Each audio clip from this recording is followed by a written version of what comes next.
Hi friends, ఇటీవలే Harihara Veeramallu part 1 సినిమాతో ప్రేక్షకుల ముందుకొచ్చాడు Tollywood star actor Pawan Kalyan.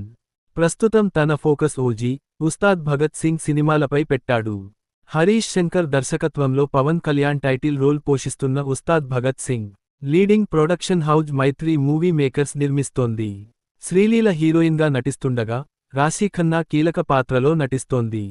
కాగా ఈ మూవీ కొత్త షెడ్యూల్కు సంబంధించిన క్రేజీ అప్డేట్ ఫిలింనగర్ సర్కిల్లో రౌండప్ చేస్తోంది. ఈ మూవీ కొత్త షెడ్యూల్ ఇవాళ హైదరాబాద్లో మొదలైంది.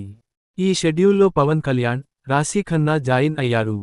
పవన్ కళ్యాణ్, రాశీ ఖన్నాపై వచ్చే సాంగ్ను ఈ షెడ్యూల్లో చిత్రీకరిస్తున్నట్టు సమాచారం. కొరియోగ్రఫర్ దినేష్ మాస్టర్ నేతృత్వంలో సాంగ్ షూట్ కొనసాగుతుంది. ఈ షెడ్యూల్ కొన్ని రోజులపాటు కొనసాగనుందని ఇన్సైడ్ టాక్. ఇప్పటికే విడుదల చేసిన ఉస్తాద్ భగత్ సింగ్ ఫస్ట్ గ్లింప్స్ సినిమా ఏ రేంజ్లో ఉండబోతుందో హింట్ ఇచ్చేసింది. Bhagat Singh Mahankali police station, Patthar Ganj, old city. ఈసారి పర్ఫార్మెన్స్ బద్దలైపోద్ది అంటూ ఉస్తాద్ భగత్ సింగ్లో తనదైన మ్యానరిజంతో సాగుతున్న పవన్ కళ్యాణ్ డైలాగ్స్ సినిమాపై క్యూరియాసిటీ పెంచుతున్నాయి.